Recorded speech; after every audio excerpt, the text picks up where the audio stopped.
Yo guys, before we start today's video, I just want to give a quick shout out to our sponsor, For One Games. If you guys are in the market for anything Yu-Gi-Oh related, whether it's singles or a sealed product, be sure to check out their website, foronegames.ca. And if you're looking for singles, use code TEAMVLR for 10% off your purchase. It supports the channel and we really appreciate it. Now anyways, on to today's video. We've got a very special deck profile featuring my boy, JK, who, well, what did you do? Tell me. I top 32 at Nats with the best deck, Drytron. Turn skip Drytron. Yeah, just auto winning all day. Yeah, it was super good. Like every time I resolved combo today, it was like instant game. I was playing a Sword Soul player in like round 7, and just game 1 and 2 combo. You just lost. It was just too easy. The deck's super good.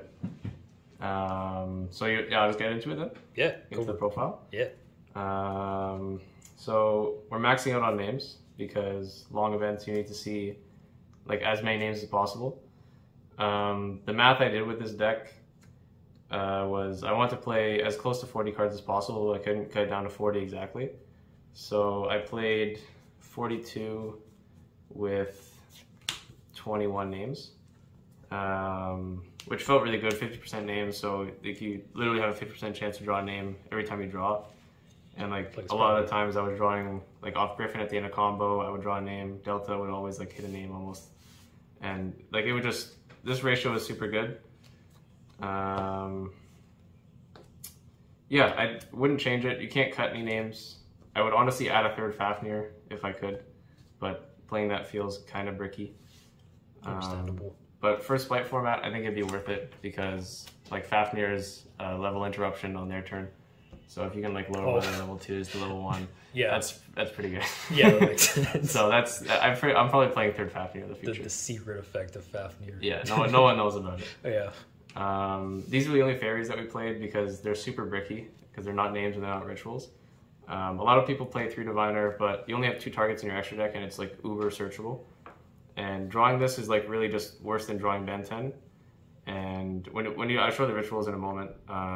But we're only playing 1 prep because that's all I could fit. So I cut one of these for the 1 prep because like it's just better to have a ritual than having to normal summon this and see a ritual because this won't always resolve. And then orange light obviously just play around it and like hand traps. Came up a lot, but it was also a brick a lot. But you take with the good with the bad. We played the standard Cyber Angel package, and then this to play around hand traps and our win cons. This thing came up like a ton. This was like insane all day. And like, yeah, the Cyber Angels are super good. What are you gonna say? Ben 10 is insane. Yeah, Ben 10 at 2 is insane. It's coming to 3rd in August. It's coming to 3 in August. It's coming to 3 in August. Like, you guys don't even know. It's actually gonna be insane. I'm gonna make going second Natasha Turbo. And it's gonna be the best deck. Natasha was like the MVP all day. I was playing Hani in round 1 of day 2 for like my entrance into top 64. And he went viral. I just Natasha his board both games and I just won. Like that's actually so crazy. It's like the most insane card. Also, it feels pretty underrated. Yeah, it is super underrated. So that was 7 rituals, and then this is number 8. So we played 21 names with 8 rituals in a 42 card deck. I feel like 8 rituals is the perfect number. I never really bricked on rituals, and like even with 8, I still saw 3 rituals sometimes, and like those are the hands that you brick is when you see 3 rituals or like too many going second cards. So that's why I want to keep the ritual package as small as possible. And then, yeah, I played this because I literally got hand trapped to death the entire day. Like, even the games I won, I was getting like just ashes and veilers and imperms just thrown at me nonstop. Everyone's playing like at least 12 to 15 hand traps right now, so you have to play this to bait it out because this combo is really weak to hand traps if they know where your combo is going. Which no one did. No one does because you have to make Diviner and Mu Beta first, and if they let that through, then they're probably going to lose against any other variant of Drytron. So they kind of have to hit those. Yeah, good one-ofs. I mean, you have to play Called By, and this is just so busted. Yeah, you don't need more than 1 Medionis. 1 Medionis is really good. And then I just played 3 going second cards because there really is only 1 going second card that guarantees you game when you draw it, and that's Droplet.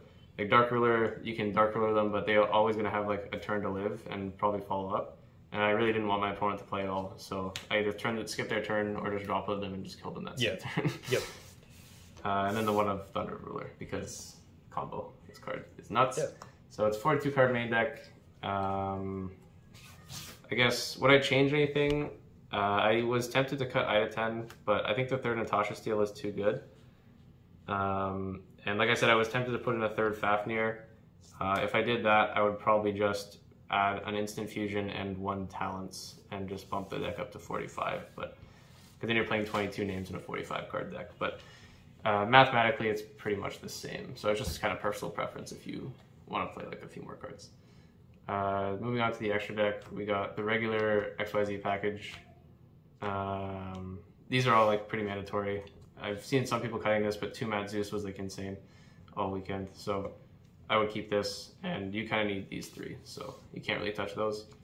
The extra deck's actually pretty tight. These 2 are like mandatory for diviner targets, and then you have the link lineup. So this is mandatory for combo. This is probably cuttable. This was really good just for outing stuff. This is because you play access code, and then you play 3 link 4 or 1 link 5. Underworld Goddess is just insane because people are actually playing Agnister, and Marine Cess got 4th in Nats. So like if I ever played a Marine Cess, I didn't, but like if I did, this would be like the easiest out to their board like on the planet. I chose access code over Boral Sword because when you have your end board of Link Karibo and Nightmare Griffin after skipping your opponent's turn, you can use Alpha, pitch whatever fodder you have in your hand, summon Search a Ritual, and then use Gamma, summon itself and another name and attack. And then that's your 3rd summon, and then you use the 2 defense position names with these 2 to make access code. Access K gain 4k and then a 2k beater, so it's 83 and 4 summons. And access code plays around like if they have quick launch or opening to like put a body on board to try and like not get gamed, like it doesn't matter. It's pretty crazy. Yeah, but yeah, only cuttable card I think is maybe IP, which is probably what I would cut for like the Millennium Eyes if you're gonna go that route. But what if you don't go that route? If you don't go that route, I mean, I honestly like IP just because it's like if you draw 1 name, you can end on IP with like, you know, Amor Factor, or like you can just make Spell Trap Negate with the Mu Beta and Draconids, and just have this as backup after you use those like interruptions. But if you're like hoping that you combo every time and you don't really want to like plan for that contingency, you can just cut this and maybe play like another rank 1 like Fuko or Lyrilusk, or you can cut this and play. I see people playing Black Rose. It probably won't come up that often, but if you see your opponents aren't really respecting, like they'll let you get a Drytron name on board and resolve the Diviner Search, then maybe it's worth it to play a Black Rose as a board wipe. But usually Zeus does the job, so. Yeah, I feel like Zeus is good enough. Yeah, Zeus is like just insane. For the side deck, I was pretty happy with the side deck, but I would probably make a few minor changes. I would play 3 Twin, 3 Droll, 3 Lava Golem, the 1 of Red Reboot, and then we really committed to the traps. This is shout out to Justin for this tech. This card was insane. If you're going 2nd or 3rd, and you side third. This, yeah, or sorry. If you're going first game 2 or 3, yeah. And you side this in, you just send this off of Beatrice and set it. And even if they have the spell trap removal to like pop this in draw phase, because you can only activate it in standby, you can just chain this and then set it, and then like their spell trap removal doesn't matter. But this is probably what I would change about the side. I would probably cut this to something more like this, or maybe like this, just because multiples would suck. Yeah, multiples suck. That is why I lost my top 32 game, because I drew double Thunder of Ruler with like another Garnet. But oh jeez. Yeah, it is what it is. I mean, like I drew really well like the rest of the day, and like it's gotta catch up to you eventually. Yeah. Like it just unfortunately happened at a rough time. So I would probably cut that for that, and then you could even maybe cut a twin and just play another 3 of like Dark Ruler or whatever other 3 of you think would be good for that format. But yeah, that's the list.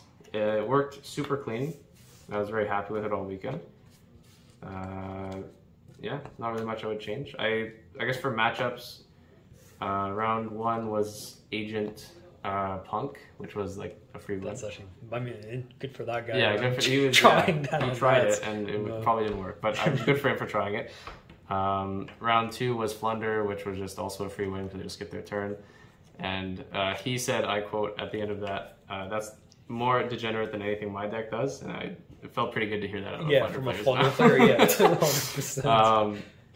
After that, I took my only loss in Swiss to some like bad Eldritch Brave deck that I just bricked twice. That was like, yeah, it was interesting. Yeah, game 1 I didn't draw enough to play around or play through Aquero with Ash and an Omni, and then like game 2 I just hard bricked, so it happens. And then every other game after that I won. It was just like a bunch of weird matchups. I didn't play any decks twice. I played Inspector Border Set 4 Pass in like round 5 at X1. Sure. And yeah, I just went first and turn skipped him twice. So. Yeah. It was just easy. And then every matchup that I thought would be difficult, like Striker, like I just won die roll and like turn skipped him twice, and like there was just nothing you could do about it. So like no decks are playing outs to this, and like they don't really even play outs in the side. No, then no one ever hand traps you correctly. So yeah, and even if they could, like if you just see pre-prep, yeah, like you just have like an Omni negate or 2 Omni negates at all times while you're just doing combo, and then you just do Griffin, and there's nothing they can do. Yeah, and then you can distribute the perfection off after and just OTK. It's like the easiest game on the planet. Do you have any shoutouts? Shoutouts to all the boys at Andreacchi for helping me train for this, and Anthony, Luch, and Dayton for coming on the trip with me. It was a great time. And yeah, I guess that's pretty much it. Yeah. Cool. Do you want to do, is there a combo tutorial, or is it just kind of depends on what your hand is? So it doesn't really depend on what the hand is. Like the main combo is Nova plus like Zeta, or like Nova plus Alpha. You need to Nova one of the names because you need to make Link Karibo. So just Alpha Zeta is actually not enough to make this combo, but it is enough. Like for example, like if you draw Ben 10, if you draw this, if you draw this, if you draw this, if you draw, like there's lots of things that you can draw that make just Alpha Zeta combo on top of it. Like usually, a lot of times I was finding myself like I would have Ben 10 in hand or a way to Ben 10.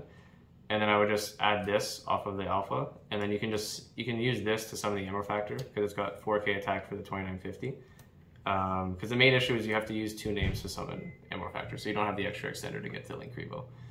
But it takes a bit of testing to get all the lines down, but we can do a combo video like for sure if you want to just do like a 1-line combo. Sure. So we'll just do it with these 2 cards, and then you need like some fodder to pitch for Unicorn, but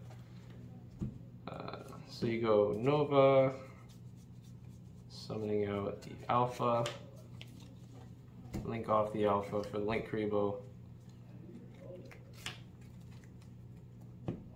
Alpha effect, pitch the Zeta, summon. This is all pretty standard. And then Zeta, pitch, Ben 10, summon.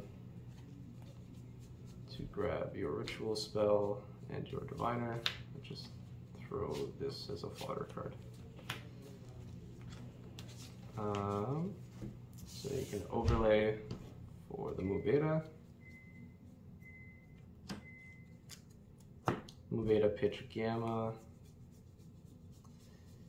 So most players will hand trap you either here or on the diviner normal. I would be very tempted to imperm the Muveta. There. Extremely tempting. And if you like, you're playing 21 names, so like the amount of games I saw like 3 and 4 name hands, it was like crazy. Like a lot of decks I see are playing like they're playing like Prosperities, but I feel like the draws are just like Prosperity like makes you just not draw off Griffin after you use its effect, and then you also don't get the draw off Delta. Like there were so many times I just like had Delta in hand and used it, and just drew me into another extender, like just more cards to play around, like hand traps, and it was just always like super good. So I wouldn't play Pros, but I really like the Delta draw.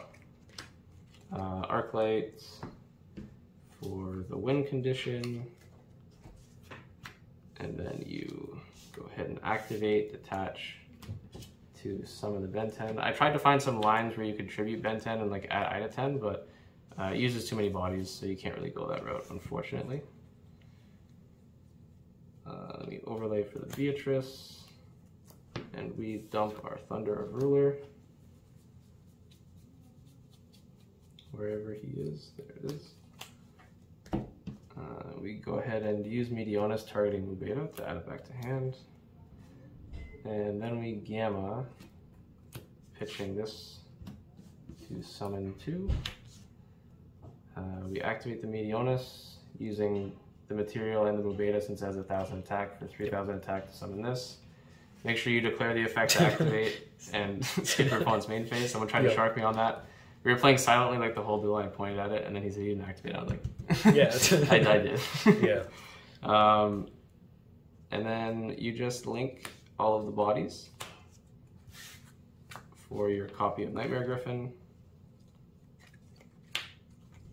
And you set the Thunder of Ruler by pitching, and you draw almost always follow up. Yeah. Because the deck is literally 50% names and there's 8 rituals. So like the odds of you not seeing anything on this draw and then your draw for turn is like super low.